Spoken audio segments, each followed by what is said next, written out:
जब साईं बाबा ने अपने हाथों से अपने भक्तों को खाना खिलाया, जानिए कहाँ हुआ ऐसा अनोखा भंडारा। तो चलिए दोस्तों, वीडियो शुरू करते हैं। नमस्कार दोस्तों, साईं बाबा अपने भक्त की हर एक पीड़ा हर लेते हैं। अपने भक्त के आने वाली हर परेशानियों को साईं बाबा पल भर में ही दूर कर देते हैं। तो आखिर उस दिन ऐसा क्या हुआ जो स्वयं साईं बाबा को खिलाना पड़ा अपने हाथों से अपने भक्त को भंडारा, और उसी दिन साईं बाबा ने पापियों को उनकी सजा।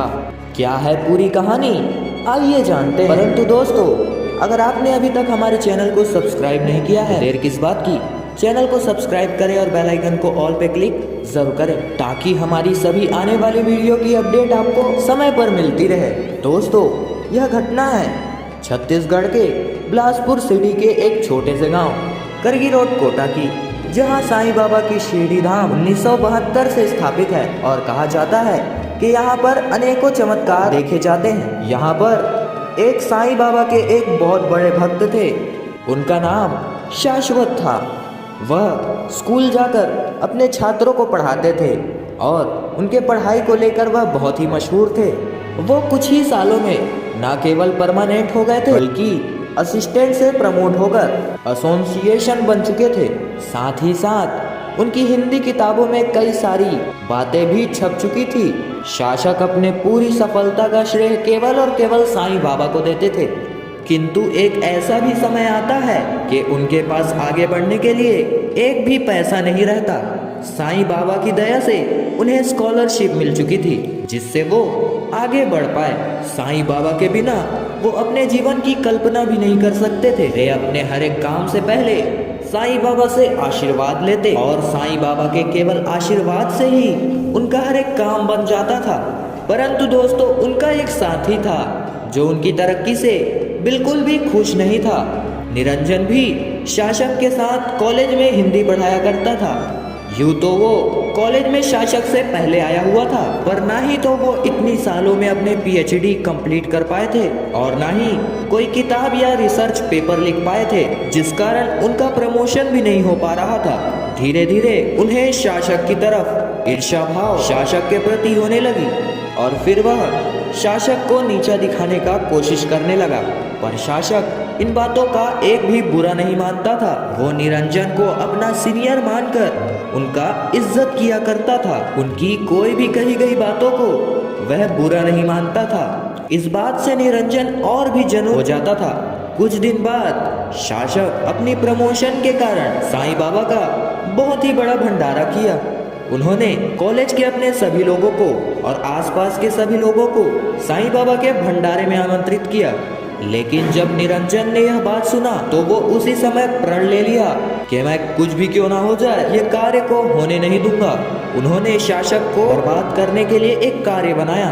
नीरज को बहुत ही विश्वास था कि वो अपने कार्य में सफल जरूर होगा और उसके बाद शासक के साथ ऐसा होगा कि उसे जेल जाने से कोई भी नहीं बचा पाएगा।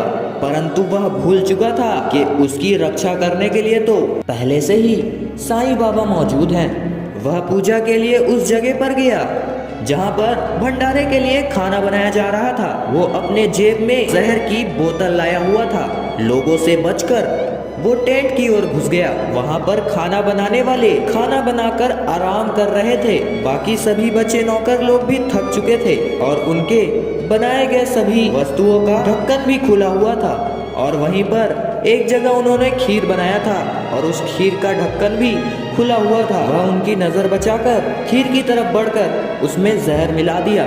वह खीर में जहर डालने ही वाला था, तभी पीछे से उसे एक बूढ़े व्यक्ति ने आवाज लगाई, क्या हुआ बेटा? निरंजन ने सटपकाते हुए बोला, कुछ भी नहीं। वह बूढ़े आदमी ने कहा कि अभी भंडारा लगने में समय है, अगर तुम्हें अभी ही भूख लग रही है तो तुम्हें मैं कटोरे में निकाल कर दे देता हूँ, बाकी मैं भंडारे में लगा दूंगा। निरंजन ने सोचा, ये तो बहुत ही बढ़िया बात है। उसके हिस्से की खीर जब अलग हो जाएगी तो वो बाकी के खीरों में जहर मिला देगा, इससे उसकी जान तो बच जाएगी। बूढ़े आदमी ने उसे एक दोने में थोड़ी सी खीर दे दी। फिर वो सभी बर्तनों को उठाने के लिए लोगों को बुलाने चला गया। इस मौके का फायदा उठाकर निरंजन ने तुरंत बाल्टी में जहर मिला दिया। फिर चुपचाप खीर का दोना लेकर वो बाहर की तरफ चला गया। भंडारा शुरू हुआ। वह बूढ़ा आदमी सभी लोगों को अपने हाथों से खीर परोस रहा था। सभी लोगों ने जी भर के खाना खाया और खीर खाई और सभी लोगों ने शासक को आशीर्वाद दिया और साईं बाबा की जय जयकार करते हुए वह सभी अपने घर चले गए। और ताज्जुब की बात तो ये है कि भंडारे में इतना कुछ खाने के बावजूद भी उन्हें कुछ भी नहीं हुआ। निरंजन इस विचार में था कि शायद घर जाकर इनकी तबीयत खराब हो जाए। वो भी अपने घर जाने वाला था कि तभी अचानक उसे बहुत तेज चक्कर आने लग गए और उसकी आंखों के आगे अंधेरा छाने लगा। कुछ ही देर हुए थे कि वो चक्कर खाकर नीचे जमीन में गिर गया। जब वो होश में आया तो उसने अपने आप को अस्पताल में पाया। डॉक्टरों ने बताया कि उसकी हालात बहुत ही खराब थी। उसके पूरे शरीर में जहर फैल चुका था। फिर उसे एक बूढ़ा आदमी अस्पताल लेकर आया। अगर वह अस्पताल उसे सही समय पर लेकर नहीं आया होता तो उसका बचना मुश्किल हो जाता। निरंजन ये बात समझ नहीं पा रहा था कि जब उसने यह जहरीली वाली खीर खाई ही नहीं तो उसको जहर कैसे लग गया और बाकी लोग जहर वाली खीर खाकर भी कैसे ठीक हैं। इतने में ही नीरज के पास वह बूढ़ा आदमी अंदर आया। निरंजन उससे कुछ पूछता उससे पहले ही वह बूढ़ा आदमी उसको बोल पड़ा, मैं जानता हूँ कि तुमने कितनी नीच हरकत की थी। आज के भंडारे में तुमने खीर में जहर मिलाया हुआ था, ये मैंने देख लिया था। मैं चाहता तो तुम्हें मरने के लिए छोड़ सकता था। मैं चाहूँ तो अभी तुम्हें पुलिस के हवाले कर दूं, लेकिन मैं ऐसा नहीं करूँगा। तुम जाओ और जिसका तुम अहिंद सोच रहे थे उससे जाकर माफी मांग कर आओ, तभी तुमको मुझसे भी माफी मिलेगी। निरंजन अपने किए पर बहुत ही शर्मिंदा हो गया। निरंजन बोला कि मुझे अपने किए पर बहुत ही पछतावा है।